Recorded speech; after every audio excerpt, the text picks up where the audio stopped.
Welcome to the Political Philosophy Podcast. I'm Toby Buckle. This week's episode is the first part of a three-part series on the history of slavery, from the very first peoples, through to classical times, through all the way to the early modern period, and the relationship of slavery with the value, the political concept of freedom, and the relationship between the two of them. This is possibly the most ambitious project I've undertaken so far on the Political Philosophy Project.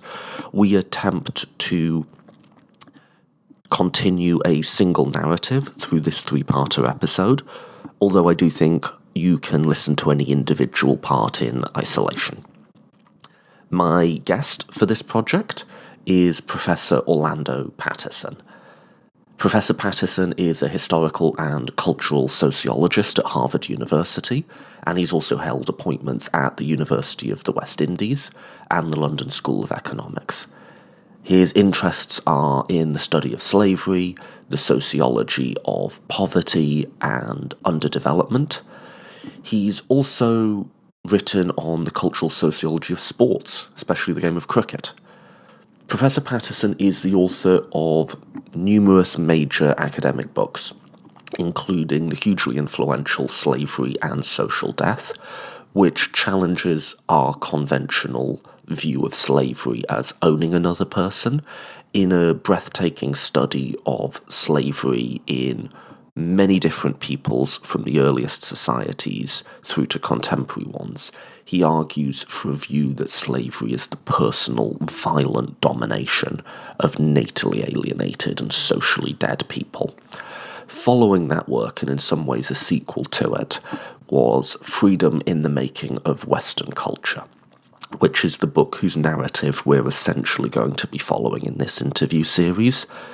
In that work, and I've been very, very influenced by this book, as I said to Professor Patterson at the beginning of the interview, he argues that the desire for freedom, the desire to be left alone, or on the more positive side, to participate in the community affairs and the running of your state, that is a very historically and culturally unique concept, that it hasn't existed for all peoples. More than that, it was invented specifically at a certain time and place in history in response to large-scale slavery, and that the only reason we feel today that it's desirable to be free is because of developments in the nature of slavery that occurred thousands of years ago. Orlando Patterson has also had a role as a public intellectual. For 8 years, he was the special advisor on social policy and development to Prime Minister Michael Manley of Jamaica, who was one of the more radical lefty Caribbean leaders at the time. He was a founding member of Cultural Survival, one of the leading advocacy groups for the rights of indigenous peoples, and was for several years a member of the board for Freedom House, a civic organisation for the promotion of freedom and democracy around the world. He's also the author of 3 novels, published widely in journals and the national press, and his columns have featured in the New York Times, Time magazine, Newsweek, The Public Interest, The New Republic, and The Washington Post. He's also the recipient of many, many awards, including, relevant to this conversation, the National Book Award for Nonfiction, which he won for Freedom in the Making of Western Culture. As always, if you are enjoying this show and finding it valuable, we suggest a donation of $2 per episode. That's really easy to do on Patreon. You can find the links to that, as well as to follow us on social media, subscribe on iTunes, RSS, SoundCloud, on our website, which is politicalphilosophypodcast.com, politicalphilosophypodcast.com. And if you stay tuned to the end of the episode, I do have a little bit of a survey for the audience on how we fund the podcast going forward. So stay tuned for that. And another great way to support the show is to just share, tag friends, help get the word out there. As always, a big thank you to everyone who does either of those two things. So, let's get right in. In this first part, we're going to lay the groundwork. I'll introduce Professor Patterson, and we're going to talk about what is slavery, how did it come to be and exist in the earliest peoples, and its paradoxical relationship with freedom. In the second part of this series, we're going to be looking specifically at classical Athens and how the role of slavery there led to the invention of freedom. For Professor Patterson argues that freedom is an invented, not a natural value. In the final part of the series, we'll look at what Professor Patterson calls the universalization of freedom in the Roman Empire, in early Christianity, and bring the timeline all the way up to the early modern period. So, like I said, this is a really ambitious project. I hope you can stay with us through all of it, which will be coming out over the next month. Please do support us, share this with others, and yeah, I hope you enjoy. I'm really, really excited to bring you this. So, without any further preamble, it is my pleasure to present Professor Orlando Patterson.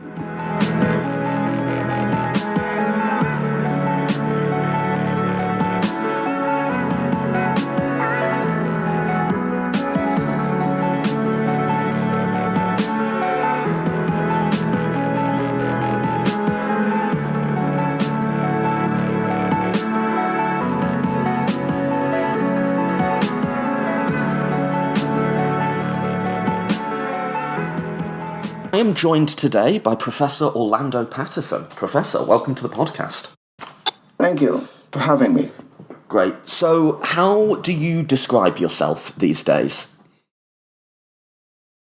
I'm formally a professor of sociology, so I guess I'm a sociologist, or more properly a historical sociologist who emphasizes culture. But my work has broadened out from sociology quite significantly, and I think is read more by non-sociologists than sociologists these days. That's partly because I didn't take quite the same trajectory in historical sociology as most of my contemporaries did. From the very beginning, Slavery and Social Death, which came out in the early 80s, just when historical sociology was taking off as a major sub-discipline within sociology. People like Wallerstein, Scotchbowl, and so on. But my development differed significantly from theirs in that the emphasis on historical sociology has been on big structural issues, total societies, examining problems of macro sociology, if you like, revolutions, world systems, and so on. Those are important issues, but I've always been more aligned to approaches that emphasize more institutions and more relationships and ideas, and the relationship between ideas, new cultural forces, and social structures. So, and that was the thrust of Slavery and Social Death, and of course, in the case of Freedom in the Making of Western Culture, is primarily concerned with the invention, development of a major cultural force in Western societies, and that's not been an approach which my discipline especially likes. So I found myself more in a correspondence and in general interaction with students of culture, economic historians, surprisingly, and philosophers, as well as some literary people, rather than with sociologists, at least with my historical sociology. With my more conventionally sociological work, such as my work on Black youth and development, I have more of a sociological audience. But my major work, in fact, has not really resonated all that much with sociology. But then, of course, if you go to the other side of the divide and you deal with people who just deal with ideas and values, i.e. philosophers, then you, because this is how I discovered your work, then you have like a weird antipathy that runs the other way, where like, if you want to talk about the role of institutions, so for instance, the institution of slavery in the development of many of the ideas, many of the cultures, many of the whatevers of the West, there's so I mentioned to you before we came on, I used your work a little bit in my MA because I talked about the history of freedom, and you just got sort of blank stares when you talked about like structural forces' impact on how we came to create and express that value in particular ways. If it's okay with you, I don't want to make the interview about me, but I thought just because I do have you on the line, I'd tell you like how I came to your work and like, because I think we don't give people big compliments because it feels weird, but I did really want to let you know that your freedom work in particular, I've read some of your other stuff, but this has been a really important book for me. I read it, I read it just after I finished my undergrad degree. I did an undergrad degree at Oxford in politics and philosophy, and I was very, very interested in history of political thought. I was interested in the development of freedom, and I think I'd come to a view that was somewhat like the thesis of this book before I'd read the book, which was that, one, freedom is really quite historically and culturally unique, and we don't spend enough time thinking about the uniqueness. And two, it's obviously arising in what a Marxist might call a dialectic with the institution of slavery. And we just don't talk about either of those things at all. And so I read your book, literally the day after I'd finished my final exam. For whatever reason, I just went back to the library just out of sheer habit, found it randomly, cover to covered it in a few days, and I was just like, yes, this is like half-formed thoughts that I've had, just infinitely better put and expressed. So thank you for this work. Thank you. Thank you. Well, you're absolutely right. I mean, I do have the problem at the other end of that blank stare from philosophers. Even those who claim to be taking account of context, it's hard for them to even comprehend what the role of something as base as slavery could have to do with freedom. I mean, the paradox, of course, is what hits people. But more importantly, what's the point? What's the point of getting into the structural conditions under which ideas emerge? That has been an important problem I have with the prescriptivists. There are thousands of works on freedom. I'd say 80-90% of them are by philosophers or by prescriptivists who are concerned with exploring the meaning, the nature, the true nature of freedom. It's sort of armchair philosophizing about freedom. There are literally thousands. I mean, I buy them out of a sense of duty. And the interesting thing with one of the most widely cited person on freedom is, of course, Isaiah Berlin, and interestingly, and I've had to go back to him recently because a friend of mine just did a documentary on him and asked me to preview her film. And the interesting thing about him is that he did at certain moments sort of reflect on the fact that, well, first of all, he said that he's not an armchair philosopher, and he's concerned with context.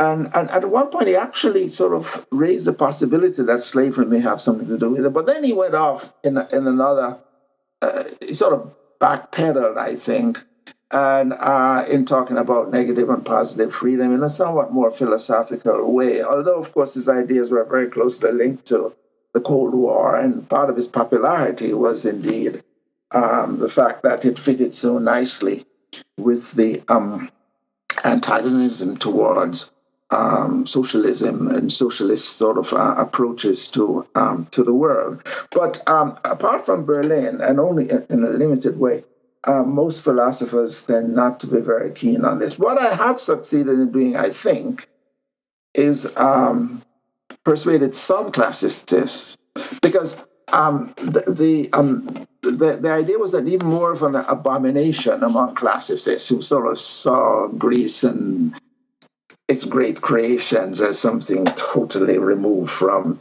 the realities of Greek life. At least some classicists have been moved to at least contemplate that possibility. Partly on it influenced someone who was very important for me, Moses Finley. Sir Moses Finley, the late Sir Moses Finley, was one of the great sort of classicists of the late 20th century, did recognize the role of slavery in the development of Greek, more particularly Athenian civilization. But I should point out that Finley, while he recognized the underlying significance of slavery for the rise of Greece, was somewhat skeptical. We never got into it in great detail because I was more involved with him when I was writing the book on slavery. But I think he was a little bit more skeptical, although not hostile to the idea that freedom itself could have emerged dialectically from the condition of slavery. But other classicists have come around to the view that there may be such a relationship. It's on the face of it, it's not a crazy idea, right? That because slavery is often used as and recognized as the antonym of freedom, right, the opposite of it. So it's not crazy that the development of the idea of freedom had something to do with the historical and sociological reality of the institution of its opposite. It's not. If you just state the idea, it doesn't sound. Or at least it doesn't sound to me like this should be an insane thought. And yet you really do get, both from historians and political philosophers, like I say, blank stares. So let's get into your book. I wanted to ask you first, because your approach to the subject of freedom wasn't as someone who'd spent a lot of time thinking in an idealized way about what freedom ought to be. You encountered it as a scholar of slavery. And so I just wanted to read to you a sentence from your book. This is just from the preface to Freedom. Originally, the problem I had set out to explore was the socio-historical significance of the taken-for-granted tradition of slavery in the West. Armed with the weapons of a historical sociologist, I had gone in search of a man-killing wolf called slavery. To my dismay, I kept finding the tracks of a lamb called freedom, a lamb that stared back at me on our first fugitive encounters with strange, uninnocent eyes. And that gives you a taste for why I got hooked by this book. Could you cash that sentence out a bit? You were in search of a wolf called slavery and kept finding this strange, uninnocent lamb of freedom. Right. So I've growing up, I was just existentially involved with the problem of freedom and of slavery. I grew up in colonial Jamaica during the decolonization period.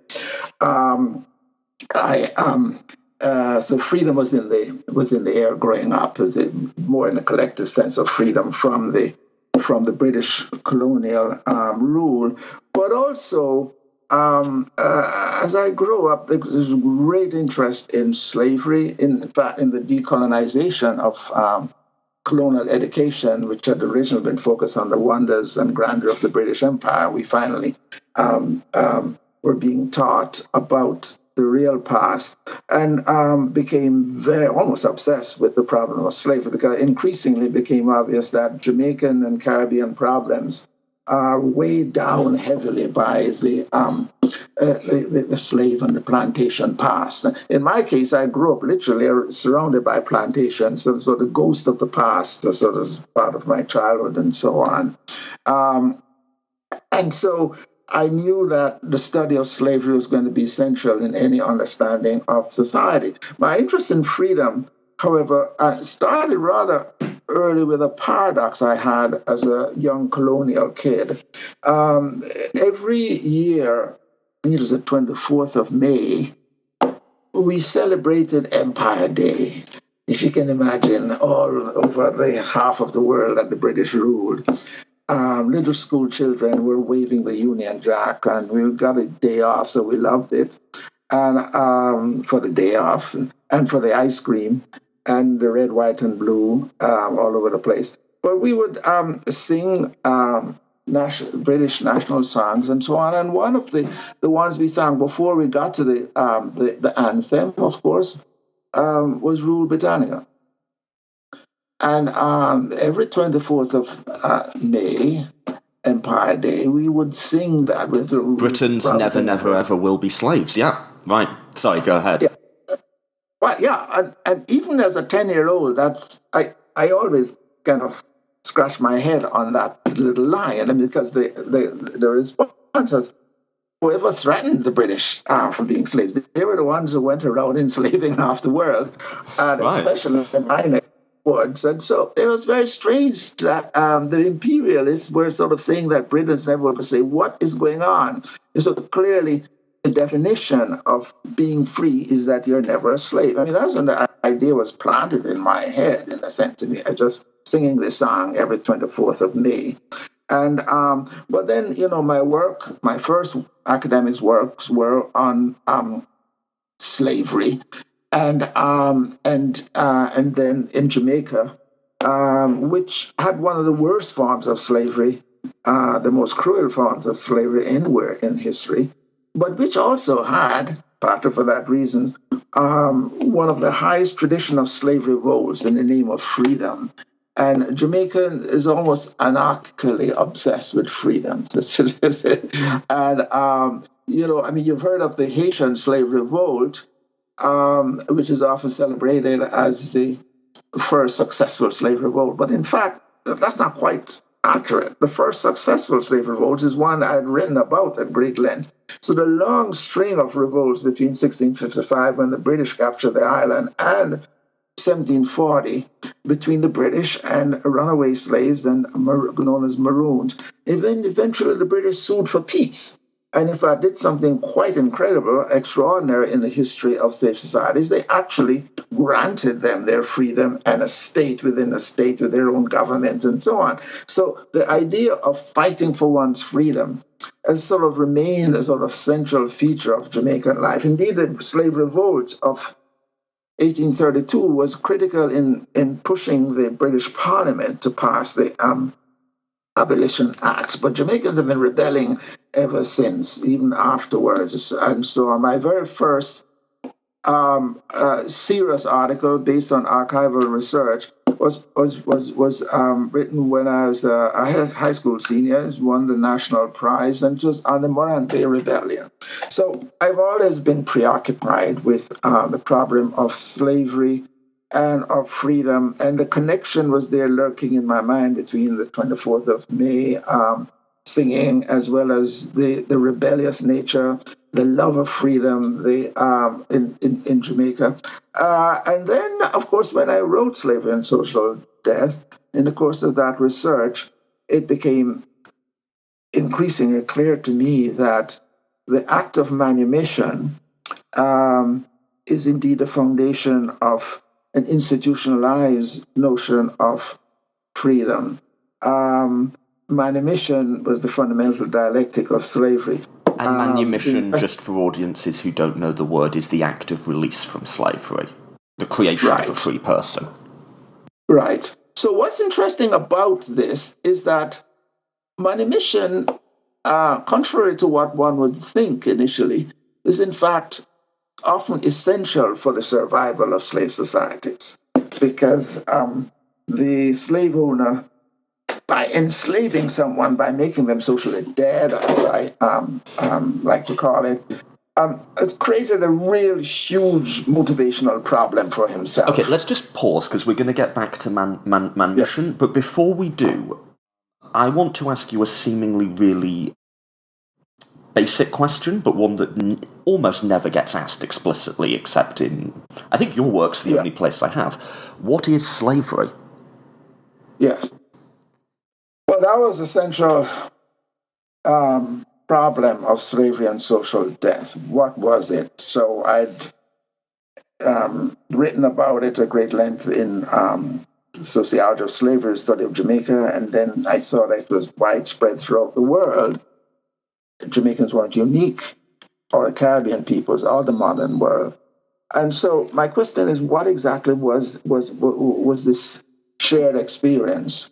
And you begin with the famous United Nations definition of 1926, which emphasizes ownership, and essentially what is the Roman legal definition of slavery as the ownership of one person by another, the legal possession of another person. That became, and that still is for many people, the fundamental view of slavery. But I immediately came upon a problem using that definition because, for the simple reason that in many situations, human beings are owned by others who are clearly not slaves.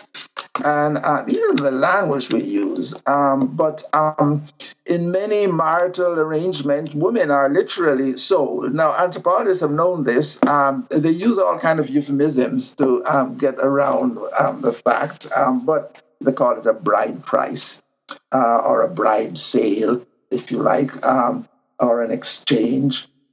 But it is in many societies a sale. But more interestingly, even in advanced societies, and in a controversial section of the book, I pointed out that we sell bodies, and very often, and it's only the fiction of the separability of a person's services from their body.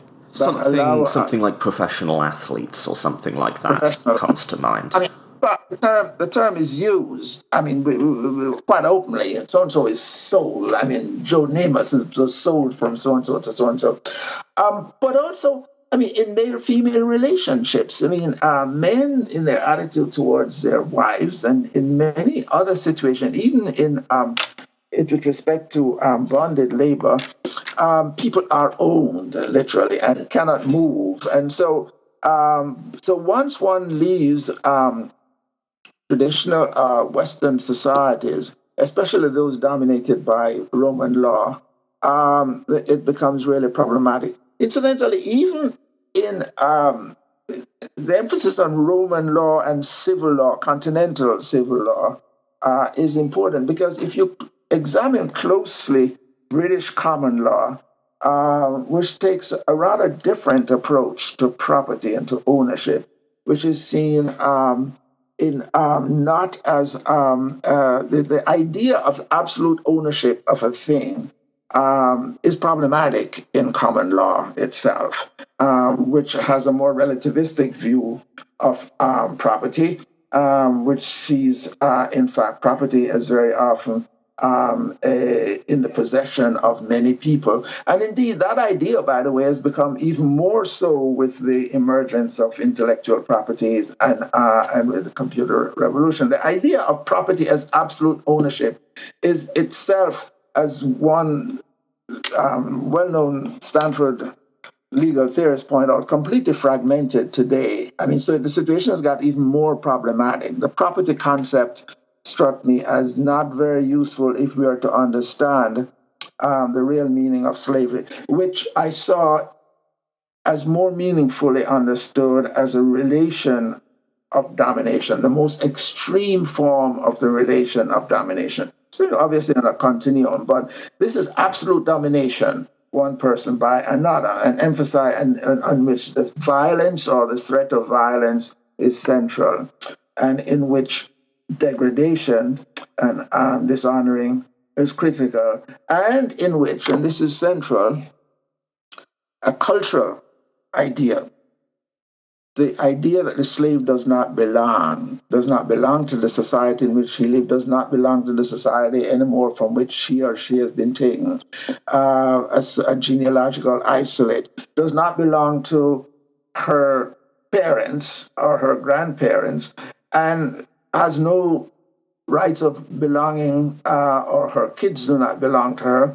Is that complete, that idea is central to all experiences of slavery, far more so than any notion of So, can I just offer a summing up of what you just said, and you tell me if you think I'm getting this right or wrong? So, in other words, we think of slavery as the owning of another person, but in your account, that fails because you have people who are owned, who are not slaves, and you also have people who are clearly slaves.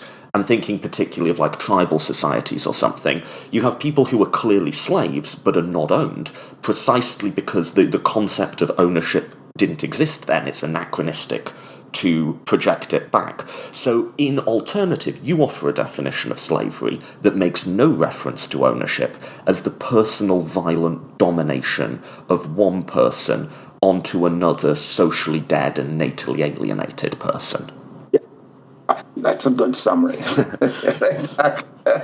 Can we move from the summary then to like the earliest forms of slavery? Because I think there's another misapprehension that slavery only came about with Greece and Rome. It's there from the earliest peoples, right? Could you talk a bit about the nature and social functions of slavery in the earliest societies, the tribal pre-settled societies? Yeah. One of the most extraordinary things, discoveries of archaeologists and others, students of many what used to be called primitive, what we may call pre-literate or small-scale societies, is that, I mean, when trading begins, it's usually trading in people. And because they usually have nothing else to do, and this pattern that early trade, especially with people who have nothing else, tend to be enslaving people, persisted even in Western societies in an interesting way. So one of the finest recent studies of early Europe, Michael McCormick's work on early European economy has completely shattered the idea of that there was a dark age. In fact, what he found is that in the revival, in the Merovingian revival, you had trading, international trading, and as Europe began to sort of recover finally. And what is being traded, as he pointed out, were women, down to the more advanced southern Islamic states. The Vikings, which we tend to glorify as traders and great sailors. I mean, what were they? They were slave traders. I mean, they were trading those poor Irish women. I mean, and northern women down south. So the use of the trading of persons is something that's chronic in human societies. By the way, and it's back. It's back. Right. It's back.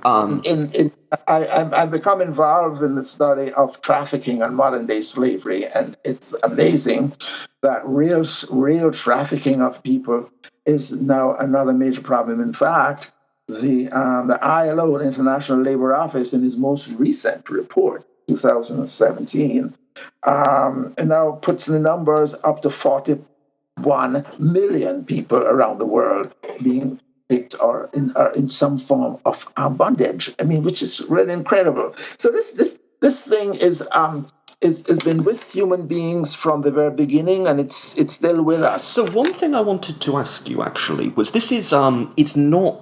It seems like there must have been multiple, creations of the institution of slavery, because, like you say, it goes back in Europe right to the beginning. You can document it in Africa from anthropological work right to the beginning. In Asian societies, in pre-colonial America, you have slaves. But one thought I've always had is that slavery does present a number of unique and recurring features. There's always the aspect of natal alienation. There's always the aspect of domination. There's always the aspect of... there's all these themes, but those themes seem to occur independently in multiple points around the world. does the fact that so many people have independently invented the same institution of slavery say something fundamental about human nature? I mean, put simply, people like to say we're naturally meant to be free. Is it actually the opposite? We're naturally slavers. It's we naturally have a tendency to want to dominate others. What's interesting is, however, that early societies seem to have gone out of its way to prevent the absolute domination of one person by another. In that, in kin-based societies, what you have is a situation in which the best position you could be in is to be embedded in interlocking networks.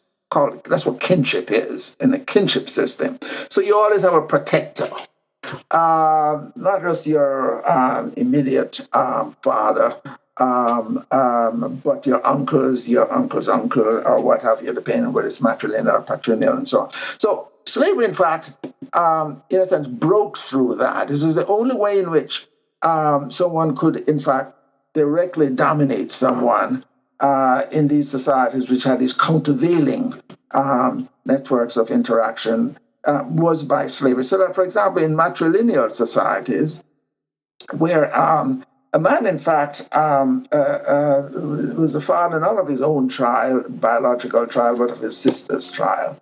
And they had elaborate protections.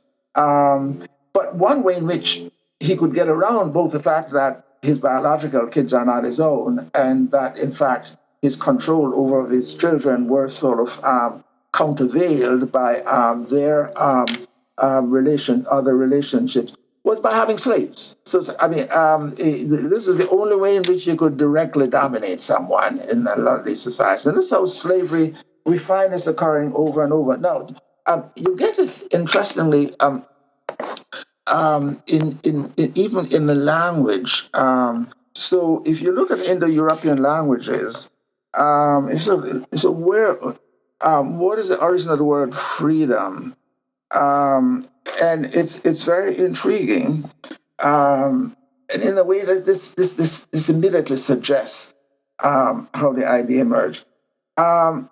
Freedom meant originally among the beloved, we who are not slaves. From the very beginning, it was defined in negative terms. It's the deepest roots of the Indo-European language. It suggests etymologically, it's like to be loved, right? It's free. Beloved, to be among the beloved. I often wonder whether Toni Morrison got her title from that simple etymology. I doubt it may just be coincidence, but it means literally in the deepest Indo-European meaning of being free is among the beloved, and among we who are not slaves. So the idea, this dialectic emerged from very early. I always get shivers down my back thinking that the earliest peoples were walking around with the same hardware that we are. They didn't have the same cultural and learning that we do, but they had the same brains that we do. They had the same emotional attachments to each other and the same intellects and probably like the similar IQs. And yes.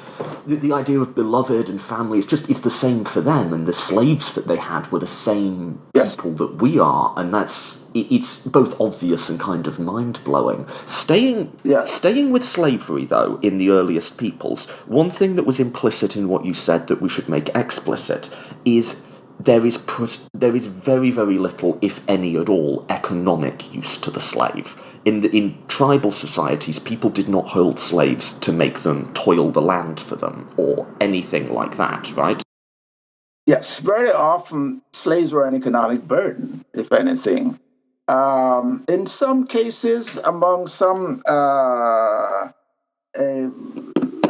nomadic herdsmen, you may get slaves being used to do the really dirty crop work and so on. But by and large, I mean, the level of surplus involved was such that the keeping of a slave is usually more a liability than an asset. Certainly among hunter-gatherers, it made no sense.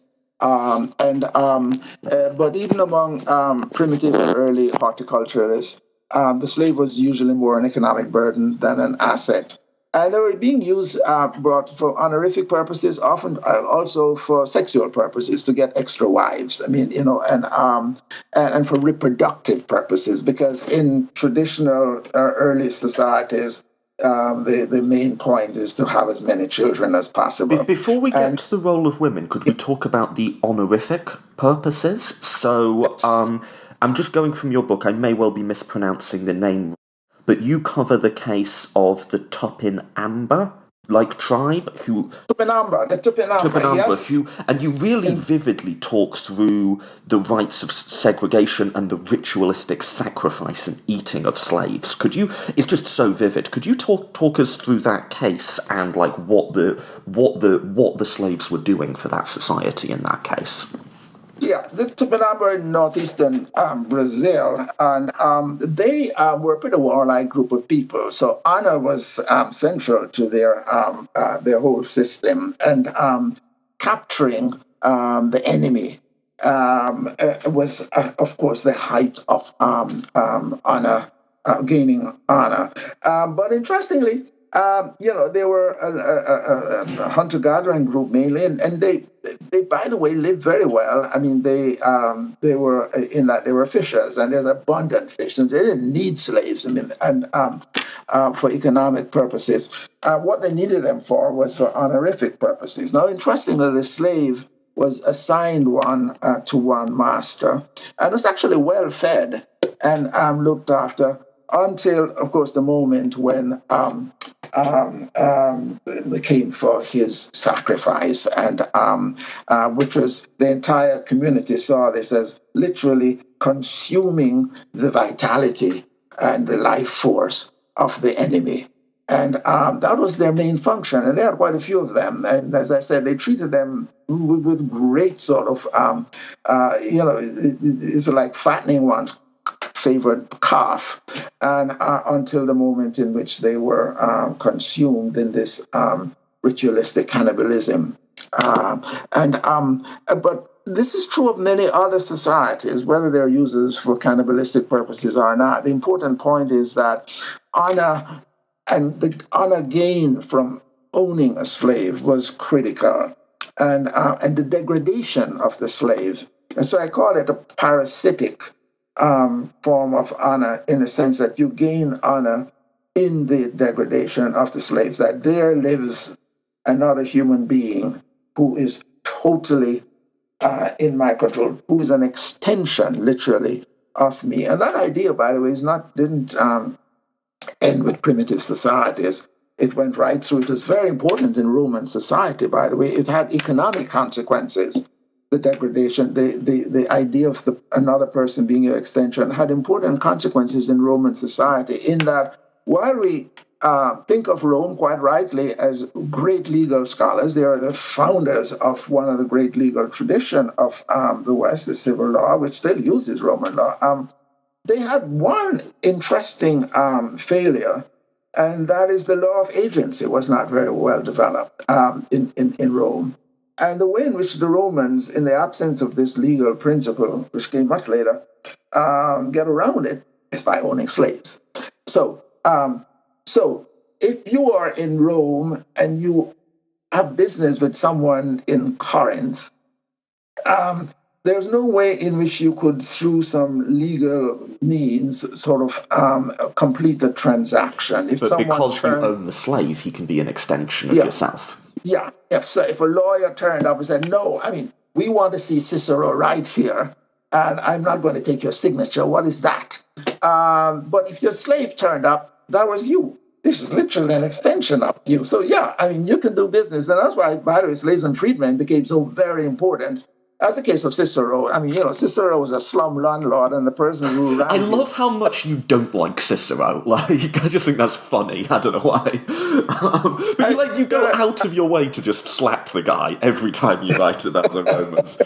I had to do Latin. Latin was imposed upon me, and I apologise for my British people. There's no... Yeah, the Latin master in the Caribbean, as in Britain and everywhere else, they're the monsters of the teaching profession. And Cicero and Horace and others were, yes, I no longer have nightmares about them, but yeah.